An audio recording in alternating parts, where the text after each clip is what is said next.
Olá, vamos falar sobre o Espiritismo? Sou Débora Rabelo, aqui dos Amigos de Nosso Lar, trazendo agora neste momento a nossa leitura, nosso estudo e reflexão da obra O Livro dos Espíritos, a partir do capítulo 2, segunda parte, Encarnação dos Espíritos, com o tema A Alma. Então vamos à nossa leitura e reflexão, certo? Questão 134. O que é alma? Resposta: é um espírito encarnado. 134A. O que era a alma antes de se unir ao corpo físico? E os bons espíritos respondem: era um espírito desencarnado. 134B. Então as almas e os espíritos são a mesma coisa? Resposta: sim, as almas são os espíritos antes de se unir ao corpo. A alma é um dos seres inteligentes que povoam o mundo espiritual e que se revestem temporariamente de um corpo de carne, para se purificarem e se esclarecerem. Então, para a diferenciação mais correta e mais tranquila, aqui a espiritualidade, também através de Allan Kardec, foi feita a designação dos termos alma para aquele que está encarnado, ou seja, no corpo físico, e espírito para aquele que não possui mais este corpo físico, certo? Questão 135. Existe no homem alguma coisa a mais, além da alma e do corpo físico? Resposta: existe a ligação, o fio que une a alma ao corpo físico. Observação: este fio, esta ligação, ficou conhecido mais tarde como o cordão de prata. Este cordão liga o perispírito ao corpo físico e situa-se na região da cabeça. O cordão de prata é constituído por alguma forma de energia e pode afinar-se até espessuras mínimas, permitindo que o espírito, ainda encarnado, se distancie do corpo por milhares de quilômetros sem se romper, mantendo o espírito como dono e diretor do corpo. O autor espiritual André Luiz, na obra Nosso Lar, capítulo 33, psicografada por Chico Xavier, refere-se a esse fio de singulares proporções, preso à cabeça dos espíritos ainda encarnados. 135A. Qual a natureza desse fio, dessa ligação? Resposta: semimaterial, isto é, de natureza intermediária entre o espírito e o corpo físico. É preciso que essa ligação seja de natureza semimaterial, para que haja a comunicação entre o corpo físico e o espírito. É por meio desse fio que o espírito age sobre a matéria e vice-versa. Comentário de Kardec. Portanto, o homem é formado de três partes essenciais. Primeira, o corpo físico, semelhante a dos animais e animado pelo mesmo princípio vital. Segunda, a alma, espírito encarnado, que tem no corpo físico a sua habitação. E terceira, o princípio intermediário, ou perispírito, substância semimaterial, que serve como primeiro envoltório do espírito e une a alma ao corpo físico, tal como é num fruto a semente, o perisperma e a casca. Então nós somos ligados por vários fios aqui próximo da nuca, cabeça, nós somos ligados por esse cordão de prata e ele se estende à medida que o meu corpo físico está repousando na cama e eu saio com este fio preso em mim, vou para as regiões aonde eu me afinizo, vou estudar, vou trabalhar. Muitas vezes, se eu estou alimentando vícios, seja da bebida, das drogas, vícios sexuais, seja qual for o vício, vou para essas regiões também. Então, vou visitar parentes e uma infinidade de questões, mas ligada por este cordão, certo? Questão 136. Aliás, este cordão, ele só se rompe, como nós vamos ver aqui adiante. A alma é independente do corpo, do princípio vital, ele se rompe com a morte do corpo físico. É feito o desligamento de forma tranquila pela espiritualidade, né? É feito da forma adequada. A alma é independente do princípio vital, questão 136. O corpo físico é apenas um envoltório, Já o dissemos. 136A. O corpo físico pode existir sem a alma? Sim, pode, mas assim que cessa a vida no corpo físico, a alma o abandona. Antes do nascimento, ainda não existe a união definitiva entre a alma e o corpo físico. Depois que esta união se estabelece, somente com a morte do corpo físico é que as ligações são rompidas e a alma pode se libertar novamente. A vida orgânica pode animar um corpo sem alma, mas a alma não pode habitar um corpo sem vida orgânica. Questão 136b. O que seria o nosso corpo físico se não tivesse a alma? Uma massa de carne sem inteligência, tudo o que se puder imaginar, menos um homem. Então, muitas vezes nós vemos a pessoa, uma mulher, chega até o último instante da sua gestação, tem o parto, mas a criança nasce sem vida. Está ali sendo alimentado aquele corpo, mas não possui uma alma habitando ele. Questão 137. Um mesmo espírito pode encarnar em dois corpos diferentes ao mesmo tempo? Resposta: não. O espírito é indivisível e não pode animar ao mesmo tempo dois corpos físicos diferentes. Ver o Livro dos Médiuns, segunda parte, capítulo 7, Bicorporeidade e Transfiguração. Então, uma alma pode animar apenas um corpo, mas nunca dois corpos, certo? Questão 138. O que pensar da opinião dos que consideram a alma como o princípio da vida material? É uma simples questão de palavras que não nos diz respeito. Seria melhor que vocês se entendessem mutuamente. Então, a espiritualidade nos explica uma forma. Porém, se nós não quisermos lhes dar ouvidos, eles assim vão respeitar, mas nos trazem a explicação correta. Questão 139. Alguns filósofos e, posteriormente, alguns espíritos definiram a alma como sendo uma centelha anímica emanada do grande todo. Por que essa contradição? Resposta: não há contradição. Tudo depende do significado das palavras. Porque vocês não têm uma palavra para cada coisa?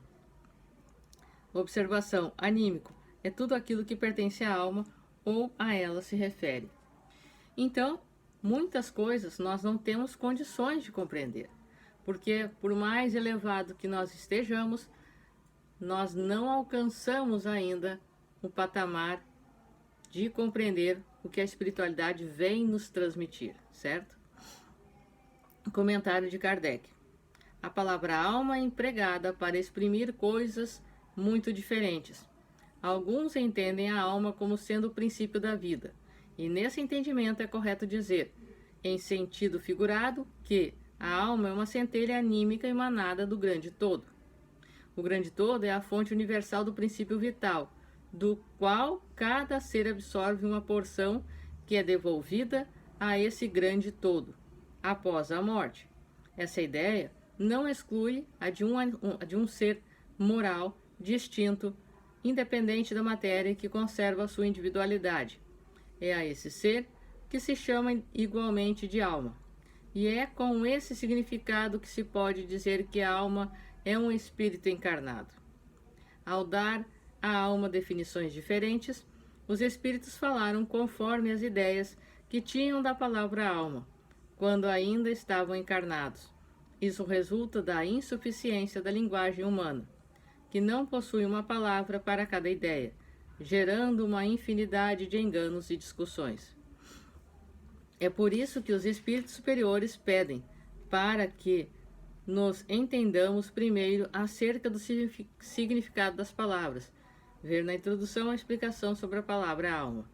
Então, aqui eles desenham para nós, deixam bem explícito de que são apenas palavras colocadas de formas diferentes para simplificar a explicação para nós. Questão 140. O que pensar da teoria segundo a qual a alma se subdivide em tantas partes, quanto são os músculos, responsabilizando-se, assim, por cada uma das funções do corpo? Resposta: isso ainda depende do sentido que se dá à palavra alma.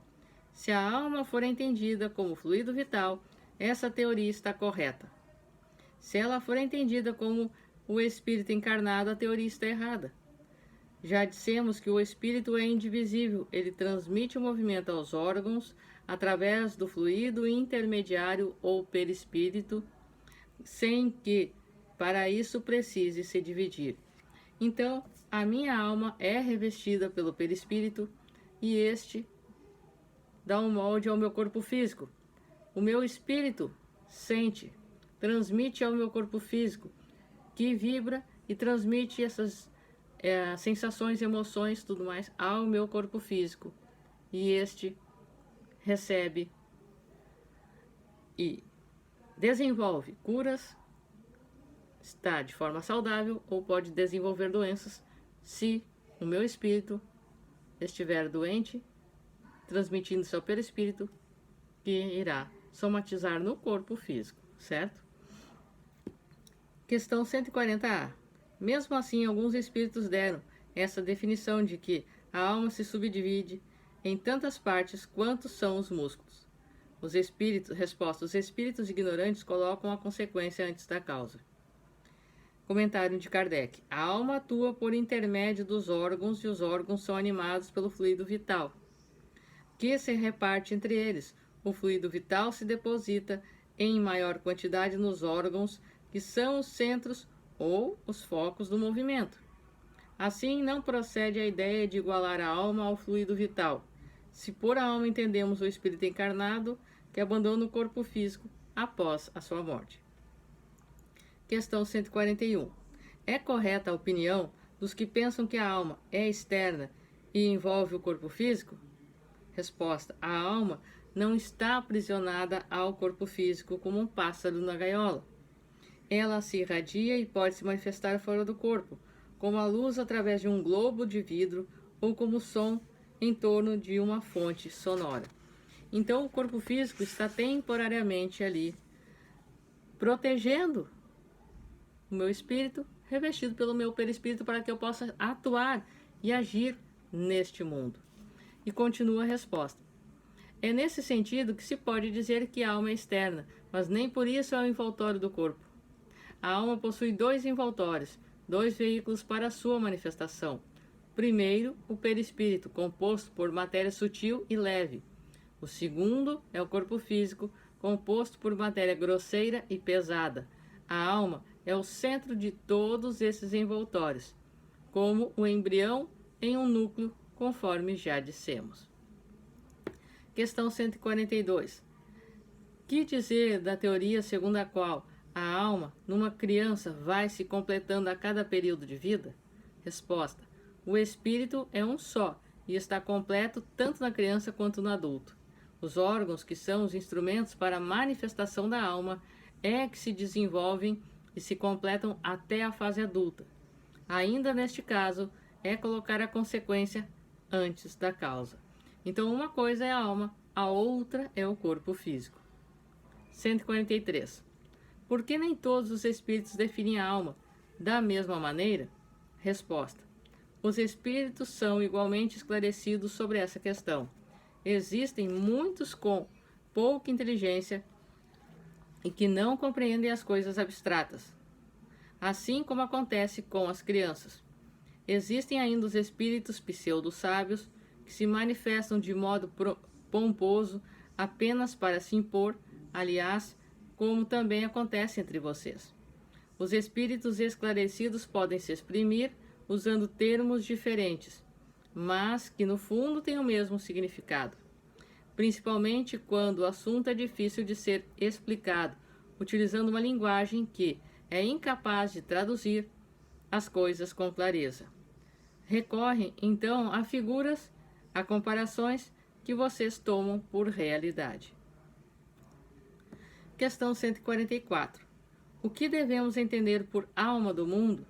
Resposta: A alma do mundo é o princípio universal da vida e da inteligência, de onde se originam as individualidades, mas aqueles que utilizam essa expressão muitas vezes não se entendem entre si. A palavra alma é tão ampla que cada um a interpreta como deseja. Algumas vezes tem-se atribuído uma alma à terra. Por alma na terra deve-se entender o conjunto dos espíritos abnegados que dirigem para o bem as ações dos homens, quando esses os escutam. Esses espíritos são, de certo modo, os representantes de Deus na terra. Então, uns mais esclarecidos ajudam os outros ainda mais ignorantes. Questão 145. Como é possível que tantos filósofos antigos e modernos tenham discutido durante tanto tempo sobre a ciência psicológica sem terem chegado à verdade? Resposta. Esses filósofos foram os precursores da eterna doutrina espírita. Eles lhe prepararam os caminhos. Eram homens e, como tais, também se enganaram, ao considerar suas próprias ideias como sendo o conhecimento máximo sobre o assunto. Ainda assim, seus erros contribuem para evidenciar a verdade, ao mostrar o que é certo e o que é errado. Aliás, entre esses erros se encontram grandes verdades, e um estudo comparativo fará com que vocês se compreendam. E compare essa resposta da pergunta 628, aqui nos diz. Chegaremos lá. Questão 146. A alma ocupa um lugar determinado no corpo físico? Resposta. Não, mas entre os grandes gênios, as pessoas que pensam muito. Ela encontra-se mais particularmente na cabeça. Entre aqueles que trabalham pela humanidade e a ela dedicam todas as suas ações, a alma encontra-se principalmente no coração. 146A. Que pensar da opinião daqueles que colocam a alma num centro vital? Resposta. Para os que pensam assim, o espírito se encontra de preferência nessa parte do organismo, pois é para essa região que convergem todas as sensações. Os que situam a alma naquilo que consideram o centro da vitalidade confundem-se com o fluido ou o princípio vital. Contudo, pode-se dizer que a sede da alma reside particularmente nos órgãos que servem para as manifestações intelectuais e morais. Então, este foi o nosso estudo de hoje sobre o tema A Alma. E no próximo vídeo nós estaremos finalizando este capítulo a partir do tema materialismo, que compõe as questões 147, 148, que são bem extensas. Um forte abraço para você, que os bons espíritos nos guiem, Jesus nos abençoe e até a próxima.